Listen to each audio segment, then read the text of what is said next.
Hey gang, it's me, your Uncle Todd here. I'm kind of Batmaned up here.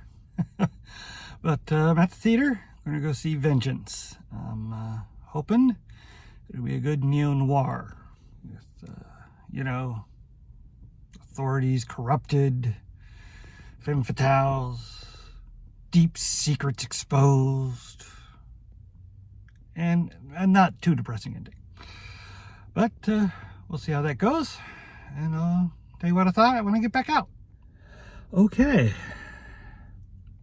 Really good movie. Really liked it a lot.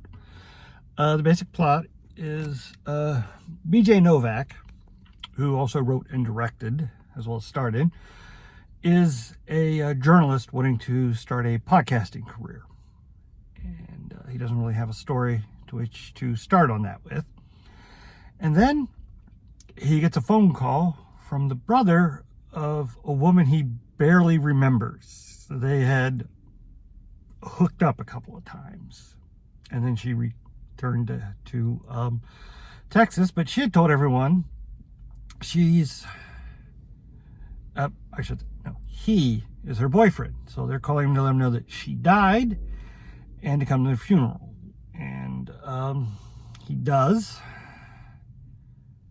Why? I mean, he kind of gets pressured into it, and he goes along with that. And then he finds out that she had OD'd on opiates, and that her brother wants to find out who killed her.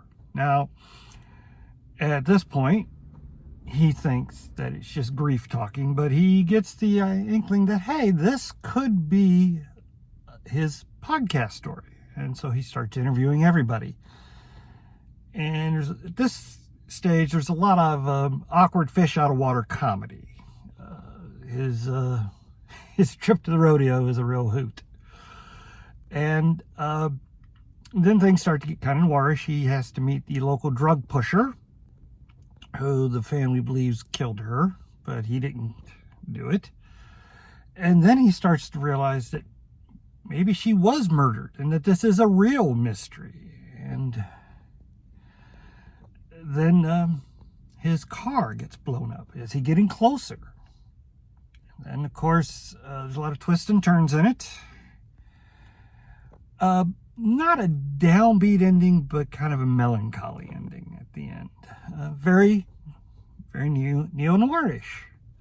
You've got a very cynical and kind of world-weary protagonist. A lot of interesting and oddball characters. Ashton Kutcher gives an amazing performance. He's really come a long way as an actor from his start out on that 70s show.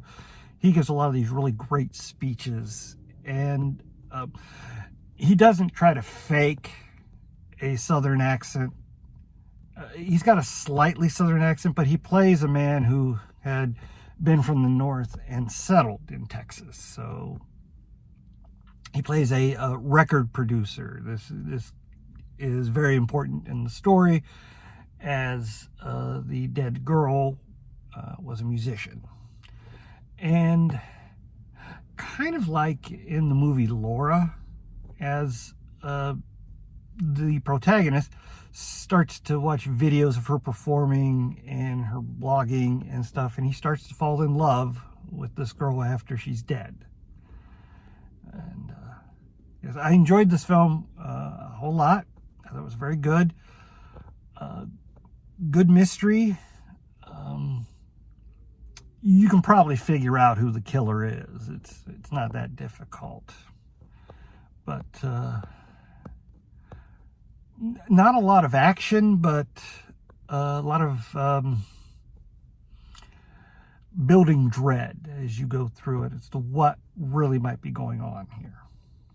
And there's some great comedy moments. One of the best is when he has to go to 4 different police. He's got local police, then the county, then the highway, then the state, because they each push the death onto someone else, because it is in this one area that's kind of it's kind of a quadrangle of jurisdictions, so nobody really wants it.